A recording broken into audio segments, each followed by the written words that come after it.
আপুনি যদিহে দৈনিক পশু-পক্ষীক খুৱাব পাৰে তেনেহ'লে আপোনাৰ ভাগ্য খুব সোনকালেই উদয় হ'ব।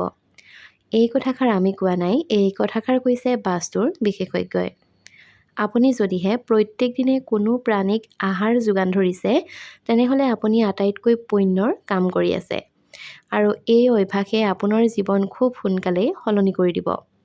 কিন্তু পক্ষীৰ ভিতৰতো কিছুমান এনেকুৱা ধৰণৰ চৰাই আছে যিবোৰ চৰাইক ঘৰত বাস কৰাটো একেবাৰে ভাল নহয় বুলিও বাস্তু বিশেষজ্ঞসকলে উল্লেখ কৰিছে।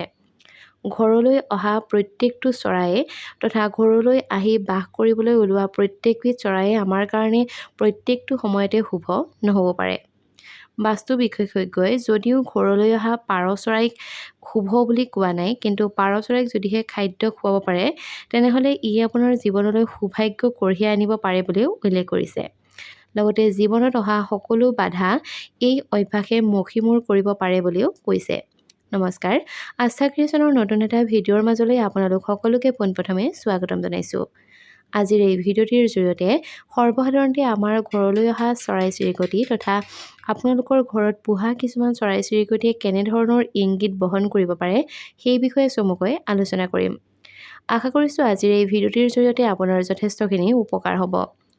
যদিহে ভিডিঅ'টি চাই ভাল পায় তেনেহ'লে নিশ্চয়কৈ ভিডিঅ'টোত এটা লাইক কৰিব আৰু নিতৌ এনেধৰণৰ নতুন নতুন আপডেটসমূহ সকলোতকৈ আগৰ পাই থাকিবৰ কাৰণে চেনেলটি যদিহে এতিয়াও ছাবস্ক্ৰাইব কৰি ৰখা নাই তেনেহ'লে প্লিজ চেনেলটি ছাবস্ক্ৰাইব কৰি কাষতে থকা বেল আইকনটো প্ৰেছ কৰি ল'ব।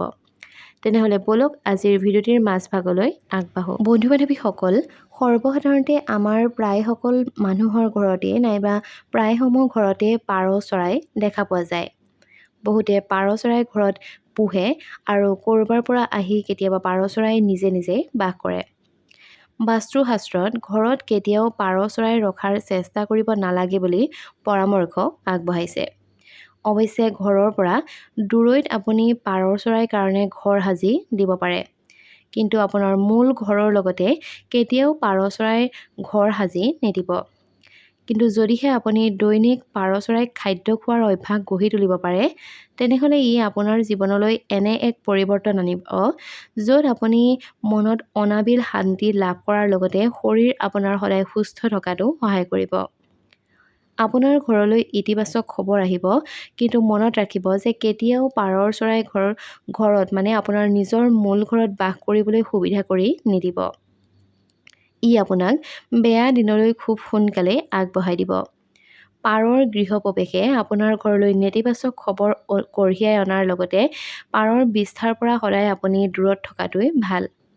খাবলৈ কোনো ধৰণৰ পাত্ৰ ব্যৱহাৰ নকৰিব, অৰ্থাৎ য'ত আপোনাৰ পাৰ চৰাই খাদ্য খায় তেনে বাচনত আপুনিও নিজেই খাদ্য খাবলৈ ব্যৱহাৰ নকৰিব। একেদৰে যদিহে আপুনি সদায় কুকুৰ, গৰু আদিকো খুৱাব পাৰে তেনেহ'লে ইয়ে আপোনাৰ জীৱনলৈ শুভ সংবাদ কঢ়িয়াই আনিব পাৰে বুলি বাস্তুশাস্ত্ৰত উল্লেখ আছে। অৰ্থাৎ আপুনি যিমান পাৰে সিমান জীৱ-জন্তুক খুৱাবলৈ চেষ্টা কৰক, লগতে চৰাই-চিৰিকটি ইত্যাদিকো খুৱাব পাৰে আৰু দেখিব যে তেতিয়া আপোনাৰ জীৱনত খুব সোনকালেই উন্নতি হ'ব। বন্ধু-বান্ধৱীসকল, বহুতে আকৌ চৰাই বাঁহৰ বিষয়েও জানিব খোজে, অৰ্থাৎ কোন ধৰণৰ চৰায়ে ঘৰত বাঁহ সাজিলে শুভ নাইবা কোনবিধ চৰায়ে ঘৰত বাঁহ সাজিলে অশুভ ইত্যাদি। বিভিন্ন প্ৰকাৰৰ চৰাই আৰু প্ৰাণীয়ে প্ৰায়ে আমাৰ ঘৰসমূহৰ বিভিন্ন অংশত অৰ্থাৎ ঘৰৰ আশে-পাশে বাঁহ সাজে। কোনটো বাঁহ শুভ আৰু কোনবিধ চৰাইৰ বাঁহটো ঘৰত লৈ অশুভ ইত্যাদি জানিবলৈ হ'লে এই ভিডিঅ'টো স্কিপ নকৰাকৈ শেষলৈকে চাই থাকিব। আপোনাৰ ঘৰত স্বাভাৱিকতে চৰাই বাঁহ বনোৱাটো খুবেই এটা স্বাভাৱিক কথা।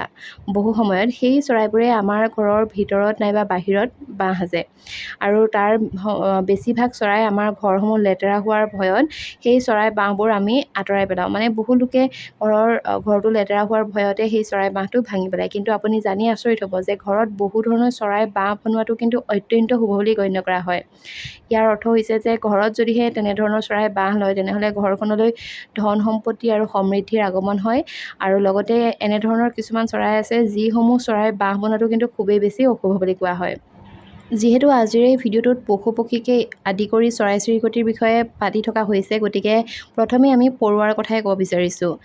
কলা পৰুৱাই যদিহে আপোনাৰ ঘৰত বাঁহ সাজে, অৰ্থাৎ কলা পৰুৱাই যদি হঠাতে আপোনাৰ ঘৰত বাঁহ লয় তেনেহ'লে আপুনি জানিব যে ই অত্যন্ত শুভ। অৰ্থাৎ ক'লা পৰুৱাই যদিহে হঠাতে যিহেতু চৰাই বাঁহৰ দৰে বাঁহ সাজিও থাকে কিছুমান পৰুৱা, গতিকে এনেকুৱা পৰুৱাই যদি পটককৈ আপোনাৰ ঘৰত বাঁহ সাজে তেনেহ'লে ইয়াক অত্যন্ত শুভ বুলি জনা যায়। তাৰ মানে খুব সোনকালে ভাল দিন আহিবলৈ আৰম্ভ কৰিব। আনহাতে যদিহে ৰঙা পৰুৱাই শিবিৰ বনাইছে আপোনাৰ ঘৰত তেনেহ'লে ইয়াক অত্যন্ত অশুভ বুলি কোৱা হয়।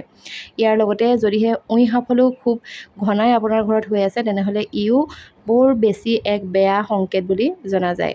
আনহাতে জীৱবোৰে ঘৰ বনোৱাটো অত্যন্ত শুভ বুলি কোৱা হয়, যেনে ধৰক মৌ মাখি। মানুহৰ ঘৰত মৌ মাখিৰ মৌচাক থকাটো অত্যন্ত অশুভ বুলি গণ্য কৰা হয়। অৰ্থাৎ কিছুমান লোকে মৌ মাখি নিজৰ ঘৰত আনি ৰাখে, সেয়া বেলেগ কথা, কিন্তু যদিহে হঠাতে ক'ৰবাৰ পৰা মৌ মাখি এজাক আহি আপোনাৰ ঘৰত নিজে নিজে বাঁহ লৈছে তেনেহ'লে ইয়াক অশুভ সংকেত বুলি জনা হয়। এয়া কোনো ডাঙৰ দুৰ্ঘটনাৰ কাৰণ হ'ব পাৰে, নাইবা কোনো এজন ব্যক্তি ঘৰখনৰ কোনো এজন ব্যক্তি বৰ বেছি বিপদত পৰিব পাৰে। আৰু ইয়াৰ লগতে বাদুলি এক জীৱ, যাৰ ঘৰত যদিহে বাদুলি প্ৰায় আহি থাকে তেনেহ'লে ইয়াকো অত্যন্ত অশুভ বুলি গণ্য কৰা হয়। এনে পৰিস্থিতিত যদিহে বাদুলি ঘৰত বহি থাকে তেনেহ'লে সেই পৰিস্থিতি অতি বিপদজনক বুলিও গণ্য কৰা হয়। ইয়াৰ পিছতে আছে কপৌ চৰাই। সৰ্বসাধাৰণতে আমাৰ প্ৰায়বোৰ লোকৰ ঘৰতে কপৌ চৰাই দেখা পোৱা যায়, নহয় জানো? প্ৰকৃতাৰ্থত কপৌ চৰাই যদিহে ঘৰত বাঁহ সাজিছে তেনেহ'লে শুভ আৰু অশুভ আপুনি দুয়োটাই ফলাফল পাব পাৰে। সাধাৰণতে পাৰ চৰাই যিকোনো ওখ অট্টালিকাৰ বেলকনিত থাকি ভাল পায়, ঠিক তেনেকৈ কপৌ চৰাইও ওখ অট্টালিকাৰ বেলকনিত থাকি ভাল পায়, যাতে মেকুৰী, কুকুৰ আৰু অন্যান্য জীৱৰ পৰা সুৰক্ষিত হৈ থাকিব পাৰে। এইখিনিতে অকণমান বাদুলিৰ বিষয়ে বিতংকৈ আপোনালোকক জনাব বিচাৰিছোঁ। অৰ্থাৎ ঘৰত কিছুমান জীৱ জন্তু আৰু চৰাইৰ আগমন বাস্তুশাস্ত্ৰৰ মতে শুভ বুলি কোৱা হয়, আৰু সেই কথা মই ইতিমধ্যেই উল্লেখ কৰিছোঁ। একে সময়তে কিছুমান অতি অশুভ বুলি গণ্য কৰা চৰাই চিৰিকটি নাইবা পশু পক্ষী আছে। বহু সময়ত মানুহৰ ঘৰত বাদুলি প্ৰায়ে প্ৰৱেশ কৰে, আৰু ঘৰলৈ বাদুলি অহাটো কিন্তু শুভ আৰু অশুভ দুয়োটা ফলাফলেই পোৱা যায়। প্ৰথমে হৈছে ধনৰ লোকচান। যদিহে ঘৰত বাদুলিৰ প্ৰৱেশ হয় তেনেহ'লে শুভ বুলি বহু লোকে গণ্য নকৰে। বাদুলি ঘৰলৈ আহিলে ধনৰ ক্ষতি আৰু ঋণ বৃদ্ধি হয় বুলি জনা যায়। লগতে বাদুলি ঘৰলৈ আহিলে অৰ্থনৈতিক সমস্যাৰো সৃষ্টি হয়। সঞ্চয়। বহুতে বিপদৰ সময়ৰ বাবে টকা ইত্যাদি সঞ্চয় কৰি ৰাখে। যদিহে বাদুলি ঘৰত প্ৰৱেশ কৰে তেনেহ'লে জমা ধনৰ প্ৰতি বিশেষ গুৰুত্ব দিব লাগে। ঘৰলৈ বাদুলি আহিলে সঞ্চিত মূলধনৰ ক্ষতি হয়। আৰু বেয়া শংকা। বাদুলি যদি ঘৰলৈ আহে তেনেহ'লে ইয়াকো অত্যন্ত বেয়া শংকা বুলি গণ্য কৰা হয়। যেতিয়াই এই বাদুলিবোৰ ঘৰলৈ আহে তেতিয়াই জীৱনত কিবা নহয় কিবা এটা বেয়া ঘটনা ঘটিবলৈ আৰম্ভ কৰে। ইয়াৰ লগতে ঘৰত বাদুলিৰ প্ৰৱেশ ঋণাত্মক শক্তিৰ সঞ্চাৰণ বুলিও জনা যায়। লগতে ঘৰত বাদুলিৰ প্ৰৱেশৰ ফলতো বিবাহিত জীৱনত প্ৰভাৱ পৰে, লগতে স্বামী স্ত্ৰীৰ জীৱনত বহু সমস্যাৰ সন্মুখীন হোৱা দেখা পোৱা যায়। ইয়াৰ উপৰিও বাস্তুশাস্ত্ৰই ঘৰত ভাটৌ ছবি ৰাখিলে বহু উপকাৰৰ কথা কৈছে।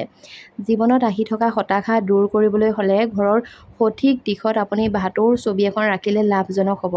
অৰ্থাৎ বাস্তুশাস্ত্ৰই কয় যে বিভিন্ন ধৰণৰ ছবি ঘৰত ৰাখি, অৰ্থাৎ চৰাই চিৰিকটিৰ লগতে পশু পক্ষীৰ ছবিও ঘৰত ৰখাটো শুভ আৰু অশুভ প্ৰভাৱ আপোনাৰ জীৱনত পৰিব পাৰে। ভাটৌৰ ছবিৰ লগত জড়িত কিছুমান বিশেষ ব্যৱস্থাৰ বিষয়ে এই ভিডিঅ'টিৰ জৰিয়তে জানি থওক। আৰু যদিহে ভিডিঅ'টো ইমানখিনিলৈকে চাই আছে আৰু এতিয়াও লাইক কৰা নাই নাইবা ছাবস্ক্ৰাইব কৰা নাই চেনেলটি, তেনেহ'লে প্লিজ চেনেলটি ছাবস্ক্ৰাইব কৰাৰ লগতে ভিডিঅ'টোত এটা লাইক কৰি দিবলৈ নাপাহৰিব। বাস্তুশাস্ত্ৰৰ মতে ঘৰৰ বাস্তু সঠিক নহ'লে পৰিয়ালৰ লোকৰ সুখ, শান্তি আৰু প্ৰগতি কাঢ়ি লৈ যায়। ব্যক্তিজনৰ ঘৰত বিসংগতি আৰু সংঘাতৰ পৰিস্থিতিৰ সৃষ্টি হয়। কেৱল এয়াই নহয়, বহু সমস্যাই ব্যক্তিজনক আগুৰি ধৰে। চাৰিওফালে নেতিবাচক পৰিৱেশে ব্যক্তিজনৰ ভিতৰতো নেতিবাচকতা ভৰাই তোলে। লগতে এনে পৰিস্থিতিত আপুনি বাস্তুশাস্ত্ৰৰ কিছুমান ব্যৱস্থাৰ কথা উল্লেখ কৰা হয়, যাৰ চেষ্টা কৰি এজন ব্যক্তিয়ে সমস্যাবোৰৰ পৰা মুক্তি পাব পাৰে। বাস্তুশাস্ত্ৰৰ মতে ঘৰত এটা ভাটৌৰ ৰখায়, অৰ্থাৎ ঘৰত যদিহে আপুনি এখন ভাটৌৰ ছবি ৰাখে নাইবা এটা ভাটৌ চৰাই পুহি ৰাখে তেনেহ'লে নিজৰ প্ৰতি ঋণাত্মক শক্তিয়ে আকৰ্ষণ কৰে। কিন্তু ঘৰত যদি ভাটৌৰ ছবি এখন ৰাখিলে তেনেহ'লে অত্যন্ত লাভজনক বুলি গণ্য কৰা হয়। বাস্তুৰ বিশেষজ্ঞসকলে কৈছে যে যদিহে ঘৰত ভাটৌৰ ছবিখন সঠিক দিশত ৰখা হয় তেনেহ'লে বহু পৰিমাণৰ সমস্যাৰ পৰা আপুনি অট'মেটিক হাত সাৰি থাকিব পাৰিব। কোৱা হয় ঘৰত ভাটৌৰ ছবি এখন ৰাখিলে সুখ আৰু সমৃদ্ধিৰ সৃষ্টি হয়। লগতে ভাটৌৰ ফটো এখন লগাওঁতে কিছুমান কিন্তু বাস্তুশাস্ত্ৰৰ মতে কিছুমান নিয়ম মানি চলাটো খুবেই বেছি গুৰুত্বপূৰ্ণ। যদিহে কোনো ব্যক্তিয়ে স্বাস্থ্য সম্পৰ্কীয় সমস্যাৰ মাজেৰে পাৰ হৈ গৈ আছে তেনেহ'লে ঘৰত ভাটৌৰ ছবি নাইবা ভাটৌৰ মূৰ্তি এটা যদি স্থাপন কৰা যায় তেনেহ'লে ব্যক্তিজনৰ উপকাৰ হোৱাৰ লগতে সেই ব্যক্তিজনৰ স্বাস্থ্যৰ উন্নতি ঘটিব। যদিহে আপোনাৰ শিশুৰ পঢ়াৰ প্ৰতি মনোযোগ নাই, অৰ্থাৎ শিশুৰ মন পঢ়া শুনাৰ প্ৰতি আগ্ৰহী নহয়, নাইবা মনটো চঞ্চল, তেনেহ'লে শিশুৰ কোঠাত উত্তৰ দিশৰ ফালে সেউজীয়া ভাটৌ চৰাইৰ যদি ছবি এখন ৰাখিব পাৰে তেনেহ'লে অত্যন্ত উত্তম বুলি জনা যায়। লগতে পঢ়াৰ সময়ত শিশুটিৰ মুখখন উত্তৰ দিশলৈ হ'ব লাগে বুলিও বিশেষ যত্ন লওক। ইয়াৰ ফলত শিশুটিৰ একাগ্ৰতা বৃদ্ধি পাব। জ্যোতিষৰ মতে যদিহে চোৱা যায় তেনেহ'লে আপোনাৰ সম্পৰ্কত প্ৰেমৰ অভাৱ হৈছে নাইবা দূৰত্ব বাঢ়ি গৈছে, তেনেহ'লে শোৱা কোঠাত আপুনি ভাটৌৰ ছবি নাইবা ভাটৌৰ মূৰ্তি এটা ৰাখিব পাৰে। ইয়াৰ ফলত দুয়োৰে সম্পৰ্কত মধুৰতা আহিব। লগতে যদিহে আপুনি ঘৰৰ উত্তৰ দিশত দুখমুক্ত কৰি ৰাখিব বিচাৰে তেনেহ'লে সেই দিশত সেউজীয়া ৰঙৰ ভাটৌ চৰাইৰ ছবি এখন আপুনি যদি ৰাখিব পাৰে তেনেহ'লে সেই ব্যক্তিজনে ব্যৱসায়ৰ ক্ষেত্ৰত খুব সোনকালে আগবাঢ়িব পাৰিব।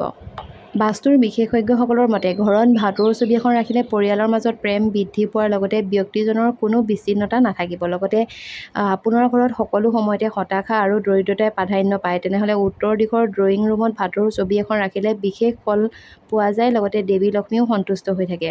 লগতে বাস্তুশাস্ত্ৰৰ মতে ঘৰত ৰঙীন ভাটৌৰ ছবিখন যদি ৰখা যায় তেনেহ'লে ঘৰত থকা 5টা মৌলৰ ভাৰসাম্য প্ৰতিষ্ঠা কৰে।